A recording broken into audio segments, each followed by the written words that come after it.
Crimson Trace announces Link, the world's first wireless laser and white light system, combining a green laser and 300 lumen light with instinctive activation for AR-type rifles. Link, smart, simple, secure. Learn more at crimsontrace.com.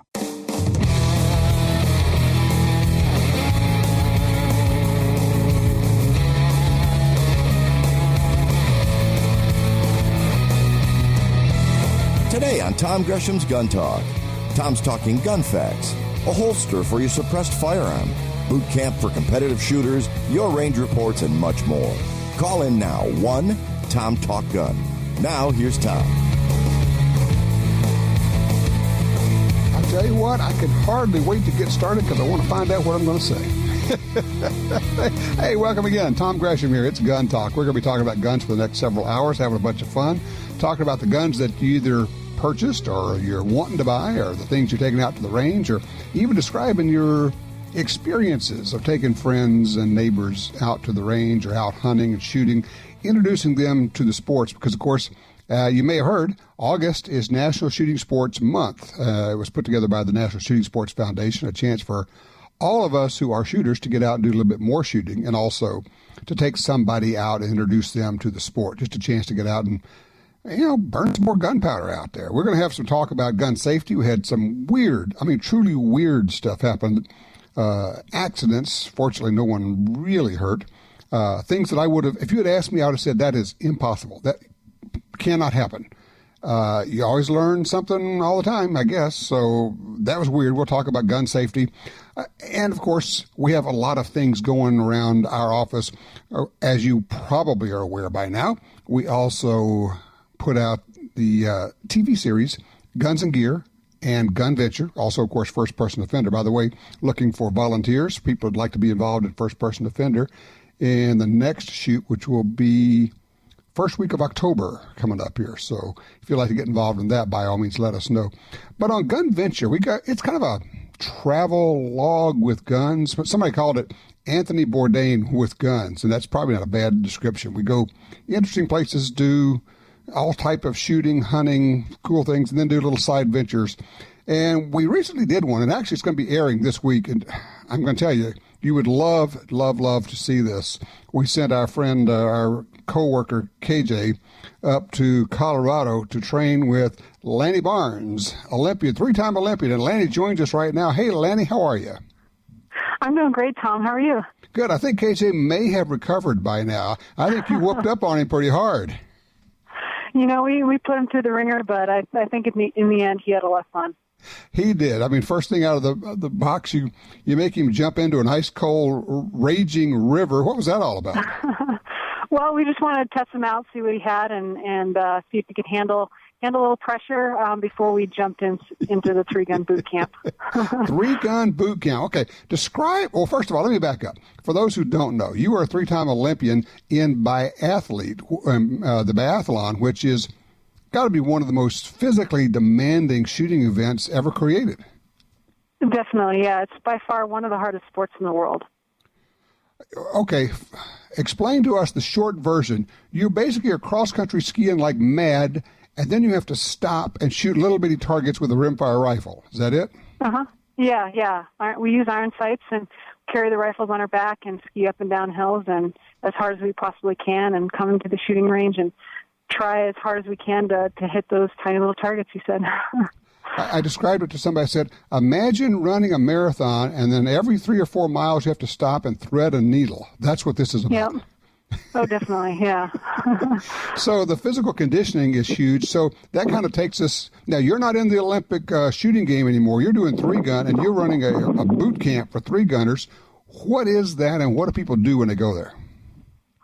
Yeah, I retired from biathlon after 2014 and now compete in three-gun. I absolutely love it. But decided to take a lot of the skills that I learned in biathlon and try to transfer that over into the sport of three-gun. Three-gun's a lot more physical than a lot of the other shooting sports out there. You do a lot of movement and shooting, and so I'm just trying to incorporate some new ideas for shooters and help them get into shape and try to improve their shooting skills while they get in better shape doing it.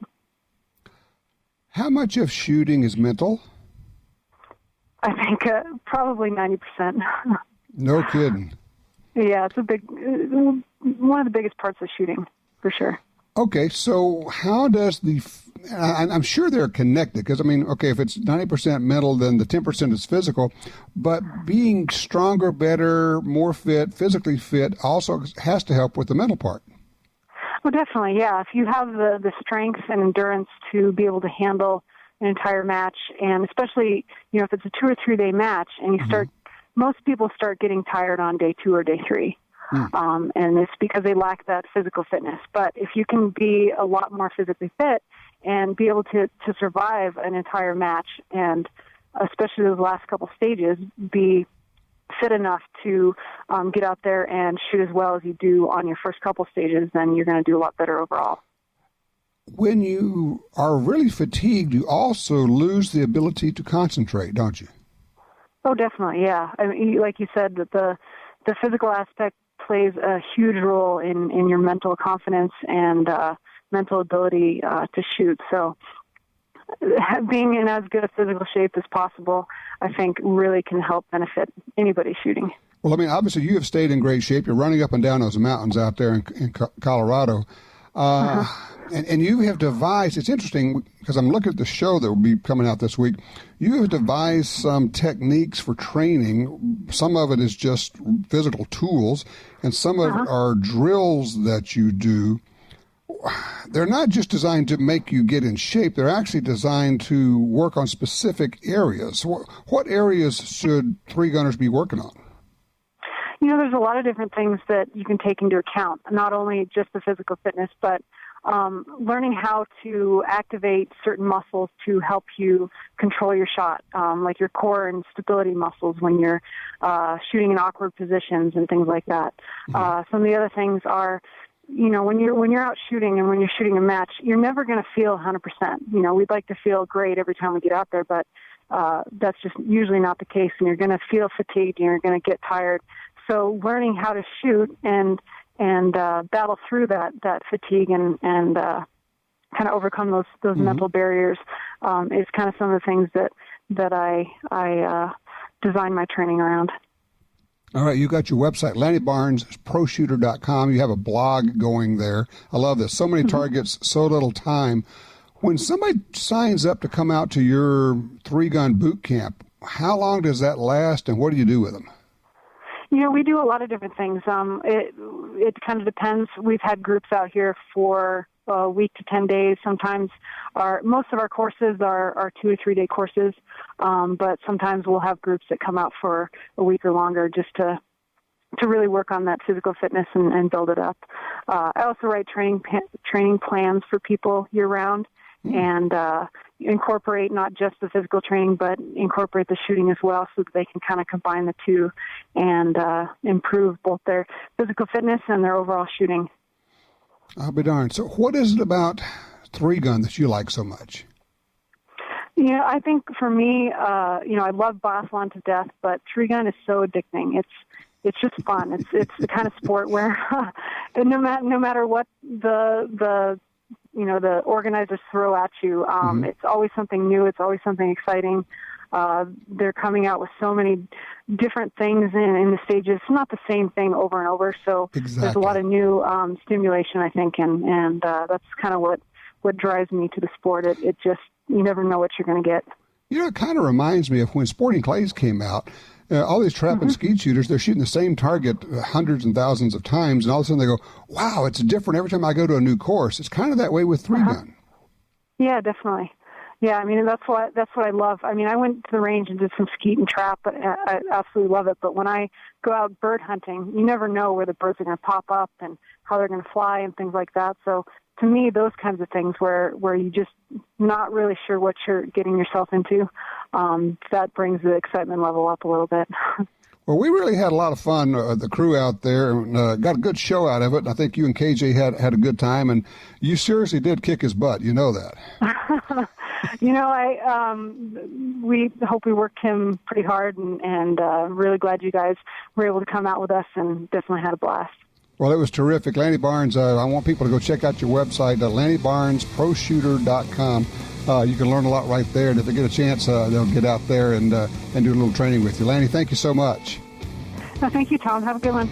All right, you take care. Yeah, and Lanny is LANNYBARNES. LannyBarnesProShooter.com. All right, 866-TALK-GUN.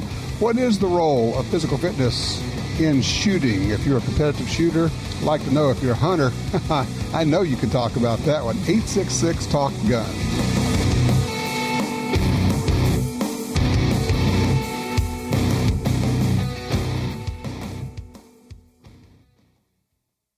The holster that changes shape with your lifestyle is finally here. Alien Gear Holsters proudly presents the revolutionary Shapeshift modular holster system. The Shapeshift starter kit is a base package containing one holster that can easily switch between 4 of the most popular carry positions, including IWB, OWB, appendix, and paddle, depending on your preference or activity. Find more information, including future carry options like shoulder and drop thigh, at aliengearholsters.com. If you're like me, you don't have money to burn, but you still want to buy guns, ammo, and accessories. That's why we created GunDealio. That's a free, yes, a free smartphone app. Just download it and start getting the deals. Could be discounts, offers of free magazines for your gun, or you could be the first to hear about new stuff from gun makers. Here's how it works. With GunDealio on your phone, you get alerts when you enter a gun store. Special deals, you know. You don't have to do a thing. It'll do a lot of other cool things, like let you watch gun videos and listen to Gun Talk podcast. Plus, check it anytime for hundreds of deals and offers. Getting more while spending less. Smart, huh? GunDealio. Made in America. Gluten-free. At the App Store and Google Play or GunDealio.com. Perhaps more than any other landscape, wetlands embody the life-giving abundance that nature has to offer. And perhaps more than any other organization, Ducks Unlimited is working to ensure that our continent's wetlands not only survive, but thrive for generations well beyond this one. The time is now to band together. The time is now to rescue our wetlands. Legends aren't born legendary. They are proven legendary. Like the new FN 509 handgun. A direct result of over 1 million rounds of testing and a direct descendant of over 125 years of legendary FN firearms. The world's most battle-proven firearms. The FN 509. A legend in the making. Find out more at fnamerica.com.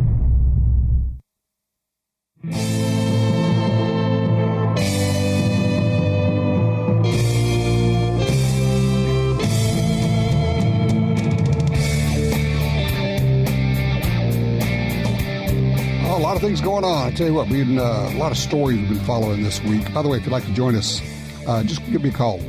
Easier to call Tom Talk Gun. Just Tom Talk Gun gets you in here. Guilty plea. This is out of New York. Guilty plea from man arrested with guns at Holland Tunnel. This is out of the New York Times.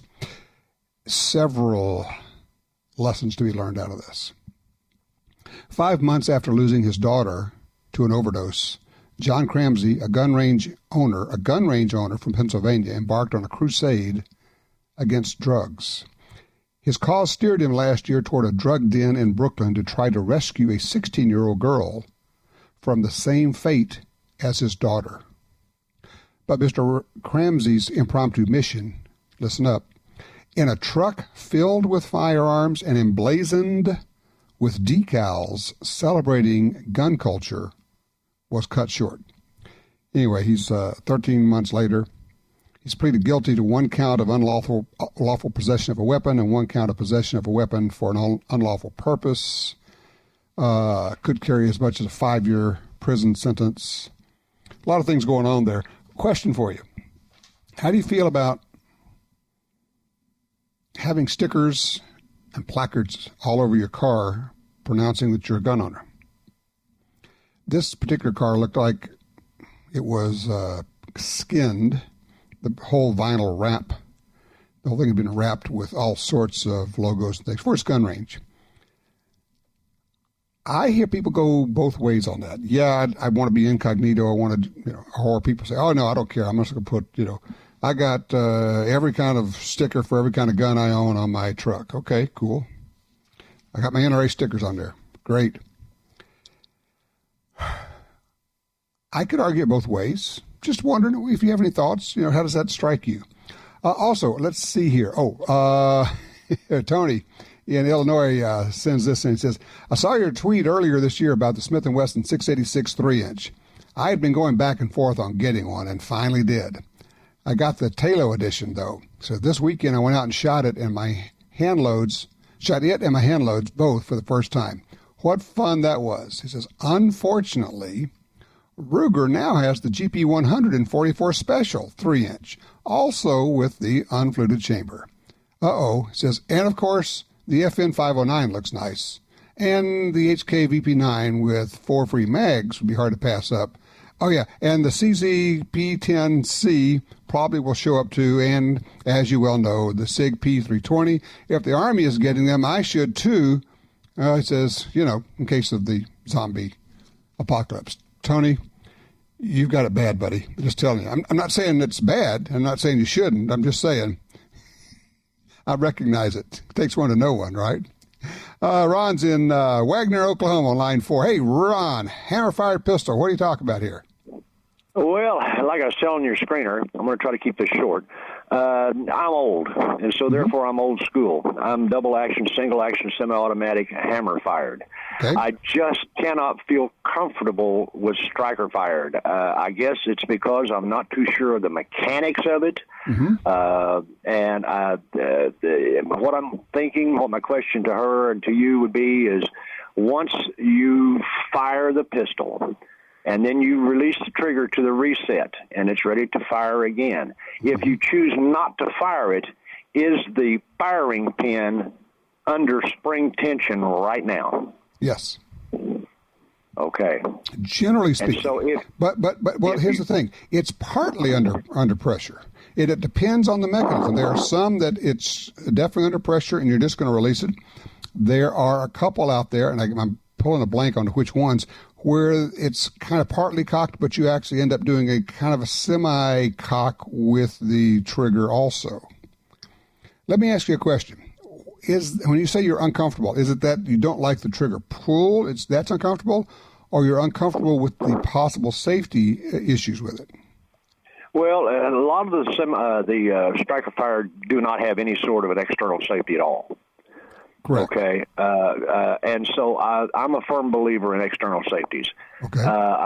And so at any rate, I would just, I would feel very, very uncomfortable leaving a, I can't even say cocked and locked. It's just cocked and unlocked. Yes. I understand. And even, I don't do much range shooting, and I never do any hunting or anything of this nature, but I do have self-defense pistols in the home. And, even if my wife decided to move it, I'm afraid a striker fire would go off. Okay, let me throw this thought out for you. They make striker-fired guns for you. There are several models out there that have thumb safeties on them. Some of them are kind of afterthoughts, and they're not much of a thumb safety, kind of hard to flip down. But some, and notably the Smith & Wesson M&P, the model that has the thumb safety, it feels very much like a 1911 thumb safety to me. And I think the XD, if I remember, I think it was an XD that had thumb safety, felt pretty good. Some of them are in the wrong place just because they originally designed the gun to striker fired, and now they're trying to figure out where to stick a thumb safety on them. But if you like an external safety, a thumb safety, you might, and you're interested in these pistols, you might take a look at that. Let me back up, though. If you really prefer a 1911 or external thumb safety, there's no reason necessarily for you to get a striker-fired gun, is there? No, except it's just the wave of the future, and everybody is getting them, and I've been told by several of my PD friends that they shoot completely different, and they shoot, the trigger pull is so nice and so smooth, and the reset is so short that, if Ron, if you know better. If you're not shooting a striker fire, you're in the Stone Ages, Okay, these are generally people who are younger, who did not grow up on 1911s are good hammer-fired guns with have excellent trigger. When they say a striker-fired pistol has a really good trigger pull, they mean it's kind of almost getting to where a nice single-action pistol is already. To my knowledge, we don't have any striker-fired pistols that have trigger pulls that are as good as a good 1911. I don't know of one. They're good, and people say, well, they're good enough for duty. Well, yeah, that too. And there's some good aftermarket triggers you can put in. But they're all trying to get to the point where they're as good as a good 1911. And the whole idea of this being the wave of the future, the funny part is when you can get one of these youngsters to try a 1911, they go, wow, that's a really good trigger. You go, yeah, kid, welcome to the world here, you know. You know what I mean, Ron? Yes, sir. Yes, I do. Thank you, sir. All right, thank you. Yeah, I wouldn't worry about it. Don't let people push you down that way. Look, I love striker-fired guns. I have a bunch of them, and I shoot them fairly well. It is a different trigger pull. Yes, I could even say the 1911 trigger pull is better. I think it is. Most shooters I know think it is. But that's not to say you can't have a good trigger pull on a striker-fired gun. They're better than they used to be coming from the factory, and a lot of them are actually very good from the factory. And, of course, you can do aftermarket triggers as well. But don't let anybody push you into that and think, oh, yeah, well, that's, you're Stone Age, you're old-fashioned, you got a gun that's actually made of metal.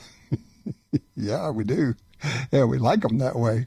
And once you start shooting one, particularly a full-size, all-steel 1911, you're going to go, wow, that feels mighty good. Yes, it does. John Browning did know what he was talking about. He did know what he was doing.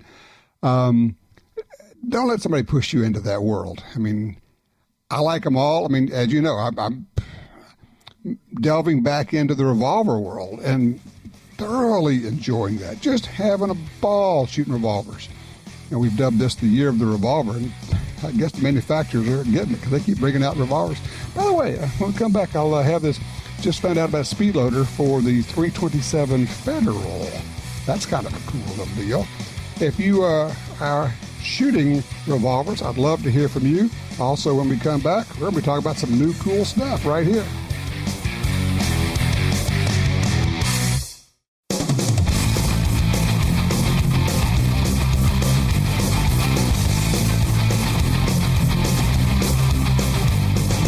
Sign up for our Gun Talk newsletter and join the Truth Squad at www.guntalk.com. Now, back to Gun Talk with Washington Times opinion page regular contributor Tom Gresham. All right, back with you. 866 Talk Gun gets you in here. Oh, let's see, out of Nashville. Never take a fork to a gunfight. I know. It's stupid. No relation. Guy named Gresham with an I, Grisham, attempts to stab a fellow with a fork. The guy who is being stabbed thinks it's a knife. He gets his Glock 19 and proceeds to shoot this dude who is coming at him. They didn't kill him, but he actually held him for the police. The police came. No charges filed against the victim and the shooter. The police did arrest the guy. Yes, I've heard all of the variations on fork. You do whatever you want to do with that one. But yeah, don't take a fork to a knife fight. Funny deal. Hey, joining us right now is Andrew Wright from SureFire. You've seen him on our TV shows. We've done a lot of fun stuff together. Hey, Andrew, how's it going, man? It's going well. How are you, Tom? Well, excellent. You guys at SureFire just keep cranking out cool, neat stuff. I mean, like the uber tactical, but also the stuff that we can all use, regular folks out here. For those who don't know, can you give them kind of the quickie version of the history of SureFire? Yeah, sure thing. So we've been manufacturing products, tactical products, for over 37 years. We started with laser systems for handguns and for shotguns for law enforcement specifically. And we kind of expanded into illumination tools like our flashlight, our famous 6P, which kind of set the bar for tactical flashlights for quite a while. And we've continued to, go down that path of making very high-end illumination tools and other tactical products like our suppressor line. Currently, we hold the SOCOM contract for suppressors for both 5.56 and 7.62 for the U.S. military. And, hearing protection, pretty much anything that makes you see better, shoot better, hear better, and keeps you safer as far as anything tactical goes, and we make it. All right, let's talk suppressors for a second here. You guys make good suppressors. Obviously, the military, you got the SOCOM contract on that. What's the difference? And people say, well, it's just a simple mechanism. Why do some suppressors cost a lot? Because we can't see what's inside. What's going on in there that makes the difference between a fairly inexpensive suppressor and a top-line suppressor? Yeah, that's a very good question. So, obviously, there's a lot behind the scenes. Quality it encompasses a lot of different things, but quality is the main thing. And so what that means is, like with our fast attach suppressors, we hold very, very tight tolerances between our adapters, which is the muzzle brake or the flash hider, and then the suppressor that mounts to. And what that does for you is if you zero the gun with the suppressor on and you remove it and you put it back on, it's completely repeatable. And we test fire every single suppressor that we make. Most companies out there, they'll batch test. They'll test 1 in 20, 1 in 50, if any at all. However, we test fire every suppressor that we make. We shoot a group unsuppressed and then suppressed to make sure that it holds within the standards, the accuracy standards that we want our suppressors to maintain, which is 1 inch at 100 yards. So you're just getting a very, very high-quality suppressor. They're also extremely durable. They're going to well outlive the barrel of the gun, probably several barrels of that gun. I mean, you'd be hard-pressed to kill a suppressor unless you were trying to do so, one of our suppressors. So, I mean, those are the big separating factors. Obviously, we do a lot of research and development to reduce your increased back pressure, which a lot of suppressors will do. Ours are very, very minimal increase of back pressure, which is a very minimal increase of the cyclic rate of the firearm, which makes the firearm also reliable. Our flash reduction is great, which is one of the reasons that we took that military contract. The first round flash is very, very minimal from our suppressors. So there's a whole slew of aspects that kind of behind the scenes and engineering and the research and development department that we put into our suppressors that kind of make them a cut above. We've been talking about the Hearing Protection Act, and it's, in Congress, still in Congress, going to stay in Congress, might happen this year, might happen in 5 years. Are you seeing people waiting and as opposed to just going ahead and getting something now? What's going on there? Yeah, so definitely on the consumer side, there's a lot of anticipation of that passing soon. We're very optimistic, and we do feel that it will pass eventually. However, I don't know, like you said, if that's going to be within the next year or so, and I would probably be willing to bet that it's not going to be in the next year, if not maybe even the next year. So it's probably going to be a lengthy process to get that pushed through. And definitely consumers seem to be waiting, which is, it's unfortunate because what's going to happen is when it does pass, there's going to be an influx, obviously, in purchasing, which will probably lead to a little bit of a back order. Is it worth it to wait? I would say no. Personally, I would buy now and get to enjoy that suppressor now, not have to worry about, a back order when it does pass. And it kind of just, paying a little bit of an expedite fee, in my mind, to get it sooner and not have to worry about dealing with a back order when it does pass. And of course, the other thing is the bill contains a provision that the $200 tax you pay for your suppressor, you're going to get that back after the bill passes. So basically, it's almost like putting it on layaway. You pay the $200 now, you get your suppressor in roughly a year. You may be 2 or 3 years ahead of everybody else. And I think you may be underplaying, Andrew, honestly, what's going to happen. Because when it passes, I think you're going to see 100-time increase in people buying them. And I think the wait may end up being longer than a year just to get something at that point. I think that's completely realistic. Yeah, you're absolutely correct. That's a very good point about the money as well. There's a good chance that'll happen where you'll be able to recuperate those funds. And so to me, it's really a no-brainer. I would purchase now. But yeah, that's a good point. That's a very good point. I just have to tell you, I'm a believer since I picked up 2 more this weekend. So they just got out of the 1-year NFA purgatory, but now I have them. Awesome. Yeah, that's a huge wait, but it's well worth it, man. It's awesome. It really is. Well, look, we got to say something here because you guys are kind enough. You're giving away some cool stuff this month. We're doing our Gun Talk giveaway. If you go to guntalk.com/win. I got 4 different prize packages. What are we doing here? Yeah, so the first prize pack, we're doing a closed-tine war comp and a 2211 wrist light. So that War Comp is basically a muzzle adapter for anything 5.56 with a thread pitch of 1/2 by 28. You know, most of the AR platforms and pretty much anything else like that. Mm-hmm. And what it'll do for you is it'll reduce your flash, and it also keeps the muzzle on target because there's porting at the 12 o'clock position that'll compensate for muzzle rise. So it's a really awesome adapter, and it'll also accept our SOCOM suppressor line. And then the 2211 wrist light is a hands-free illumination tool. You wear it on your wrist like you would a watch. And it just gives you hands-free light everywhere you go. And you can also use it in conjunction with a pistol with a CCW. It's angled in a way that you can very easily use it with a pistol. Nice. Okay.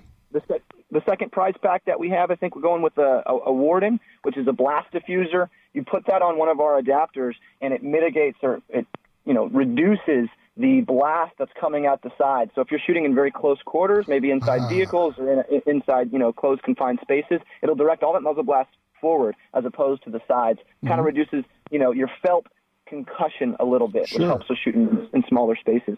Also an X300U with that, which is our really well-known pistol weapon light. So anything with a rail, it'll go on it, and it'll give you extremely good illumination for positive ideas of targets in low-light situations. Okay, prize pack 3. Prize pack 3 is the G2Z MV, which is our combat grip light. It's a handheld flashlight with a max vision, very wide beam pattern that's meant to be used in conjunction with a pistol. It has a combat grip, so you can use it holding it like a syringe, which makes it very easy to activate consistently while gripping a pistol. That's and then I'm also giving away... What's that? Yeah, we're going to do the Sidekick keychain light, and also got your earlocks earbud retention. What's that? Yeah, the earlocks are based off our hearing protection. Basically, it helps you keep in hearing... actually earbuds, like Apple EarPod buds, but you might have a tendency to fall out when you're working out. This basically just locks them into the ear. It's really convenient and super nice because now they're never going anywhere. You don't have to worry about them constantly falling out of your ears. Well, I've been using duct tape. Yeah, that works too. Duct tape also works. All right, prize pack 4, PX3 Fury with IntelliBeam. Yeah, it's 1,000 lumen light, super, super bright, and it has our auto-adjusting IntelliBeam technology. So if you shine it at something close in, like a map, it'll dial down. And if you shine it far away, it'll dial all the way up to the high output. So really intelligent technology, very, very cool light. Very cool. All you have to do is go to guntalk.com/win, give away 4 different prizes from SureFire. Andrew, thank you so much. Thank you for having me, Tom. All right, you take care. All right, 866-TALK-GUN, that'll get you in here. We got Eric on hold. We got Bill on hold. We got all folks, and you know what? And you can join us because we're just shooting the breeze and talking about guns and everything else. So give me a call, tell me what you're shooting and what you've been doing. 866-TALK-GUN.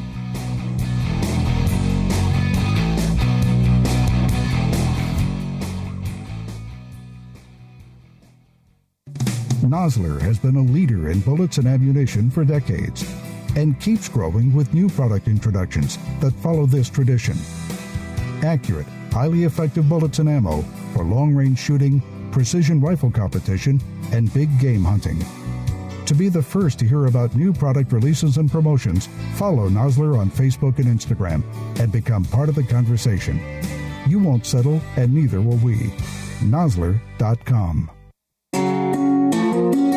For 36 years, the U.S. Sportsmen's Alliance has been fighting to protect hunting, fishing, and trapping for sportsmen from coast to coast. Today, we are under constant attack from extremist animal rights groups who want to end your ability to hunt in the U.S. Join us to protect our sporting heritage and our way of life outdoors. To join or for more information on how you can help, go to ussportsman.org. That's ussportsman.org. Smith & Wesson brings 10 years of development to your holster with the new enhanced M&P M2.0 semi-auto pistol. In 940 and 45 with a crisp and lighter trigger pull, the M2.0 has aggressive texture for a great grip, extended stainless steel chassis for rigidity, and 4 palm swell grip inserts for a perfect fit. The remarkable M&P, even better in version 2.0. See it at smith-wesson.com. If you carry a gun, you need training. Your concealed carry class was definitely not training. But time, money, and obligations keep you from spending days at a shooting school. The trusted folks at Gun Talk can help. Concealed Carry 1, our DVD featuring the VADA Group, covers what gun, what holster, how to carry, where to wear your gun, and much more. Visit shopguntalk.com. That's shopguntalk.com. Look, This really is life and death. Learn how to stay aware, how to get away, and how to fight if you must. At shopguntalk.com, you can get the 2 DVD set, including Fighting with the 1911 with Tiger McKee. No matter what gun you carry, this vital training info can save your life. Learn the draw, the stance, reloading, vital gear from Gun Talk. That's shopguntalk.com. shopguntalk.com. Are you looking for a place to shoot? The National Shooting Sports Foundation has a great website called wheretoshoot.org. It's the largest database of shooting ranges on the internet. It's also a great resource for shooters where you can find video tips, printable targets, and a lot more. Find it online at wheretoshoot.org. And while you're there, download their free iPhone app. That's wheretoshoot.org.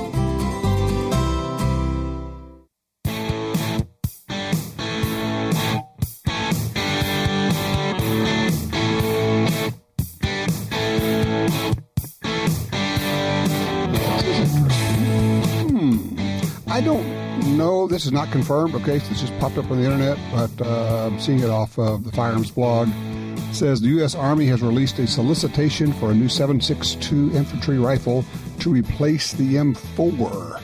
The interim combat service rifle program, known to be in the works since April of this year, would replace the M4 carbines, this M16s, M4s, for use in combat rifles. With the new weapon will be in the 7.62 by 51. For those who don't know, that's the .308 caliber. This seems like we're going around in circles. Didn't we have an M14 in 7.62 by 51? I think we did. Oh, well, it's okay. Line 3, Bill's with us. Reno, Nevada. What kind of shotgun you got there, Bill? Well, I don't have one. I was looking for one. I'm wondering about this old model, Remington Model 31 pump shotgun. And I hear that there's a replica being made these days. And I just wonder what you know about it, whether it's who makes it and whether it's. Well, I don't know. I don't know about the 31 now. You're not by any chance talking about the old Remington 17, the bottom eject, are you? Well, yeah, this is a hole. You load it and eject it through the same hole in the bottom. Yeah. Okay, that's not the 31. The 31 is a side ejecting model. I was going to say. It was called the Remington Model 17, and then what happened was they stopped making it, and Ithaca picked it up, and it became the Ithaca Model 37. Oh, so you can find that. Yeah. You can find that a lot of places now. You can find Ithaca Model 37s all over the place. Yeah, I've been asking for the wrong thing then, I guess, yeah. Yeah, what you need to do is start looking around for an Ithaca Model 37, and there are a zillion of them. I will tell you, in my view, an Ithaca Model 37 in 20 gauge is one of the finest lightweight pump shotguns ever made. I see. Yeah, you get it in 16 as well, though? I'm sure you can. You're going to have to poke around a little bit. You know what I would do? I would probably start with online at gunbroker.com and just look for an Ithaca Model 37 and 16 gauge and see what you can find. Gunbroker.com. Yeah. Okay. Well, thanks a lot. It compares a lot better, good to the Remington, right? As far as quality and all that. Oh yeah. It's excellent. The Model 37 is delightful. Like I say, really do like them. And I think the 20 gauge, 16 gauge would be great, but I've always been a fan of the 20 gauge version. They're just trim and light and all of that. All right, appreciate the call, sir. Yeah, Remington made that as the Model 17, stopped making it, and Ithaca was going to pick it up when the patent expired, and then they realized, oh, wait, John Pedersen actually has a patent on parts of it too, and they thought they were going to be able to do that in 1933, but then they waited until 37 so that the Pedersen patent ran out.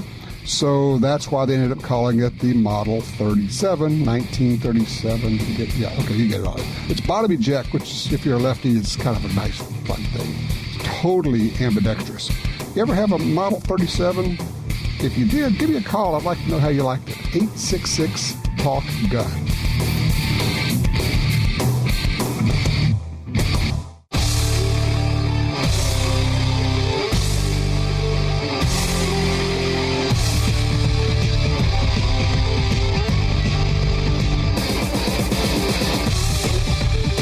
All right, back with you. 866-TALK-GUN. Eric's called in out of Wichita, Kansas. He's on 2. Eric, what in the world did you buy? Well, I ran into a bit of a dilemma. I had a lot of 9mm ammo, and I only had 3 pistols to shoot it out of. Okay. I walked by a Smith & Wesson 929 Performance Center revolver just screaming at me. Oh. So now I have a revolver that I can See, run some 9mm through. You have joined the year of the revolver, haven't you? Yes, I've several times so far this year. All right, so tell me about the revolver. What is it you like about this particular one? I have. This was last night at the end of the day, and it's been raining. I haven't shot it yet. I've just taken pictures and sent it to people, bragging.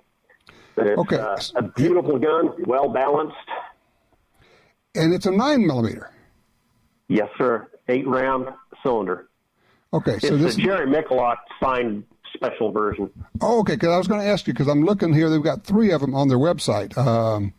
So it's and you got the 929. Yes, sir. Okay, so you got the long barrel. Are you going to use this in competition? What's the plan?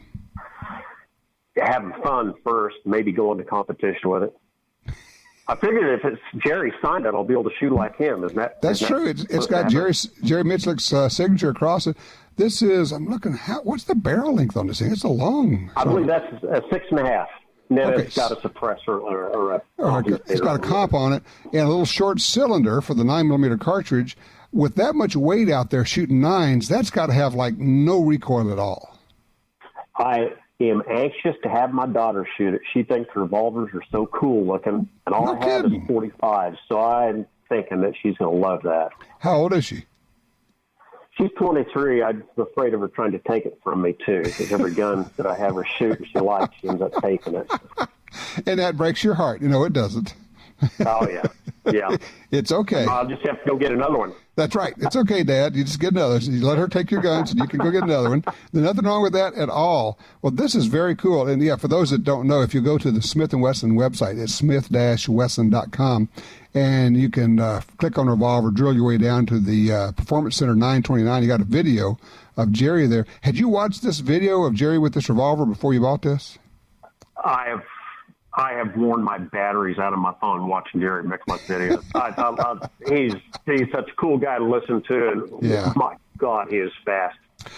He is superhuman, and I mean, we say that, but if people haven't actually watched the videos of him shooting, you just don't understand that there are very, very few people in the world who could even get close to him, and no one on the planet that I'm aware of who can do as well as he does with a revolver. Yeah, we're wondering if maybe he's a cyborg of some kind. I don't know how he can work his arm that fast. Well, he's another one of these, kind of like Bill Jordan. He's this kind of slow-talking Louisiana feller and all that, and I'll just talk a little bit, but I'll just shoot faster than you can even see. Yeah. Just a hoot. Well, that is wonderful. I'll tell you what, do me a favor. After you get it out and you shoot it a little bit, call us back and give us a full-blown range report on it, would you? Look forward to it. That'd be great. Appreciate that. Yeah, the Performance Center Model 929. If you look it up, you'll see what I'm talking about. It's big. It is cool looking. Of course, Performance Center, they just turn out fabulous stuff. And this was signed by Jerry Michalak. And now that I'm looking at it, I'm thinking, I wonder if I could get one of those to shoot. I think I might have to. That thing looks pretty awesome. Just one? Jim says. I didn't say just one. I said a. Maybe that could be more than one. Tell you what, when we come back, everybody wants to talk about gun rights, Second Amendment, but how do you argue it well? Do I have the facts on my side? Because when you have the facts and you can lay them out there, you can be very persuasive at talking up the Second Amendment. We're going to talk to a guy that gives you the facts and makes them easy for you to use them in your arguments, whether you're talking or sending them into a newspaper. You don't want to miss this.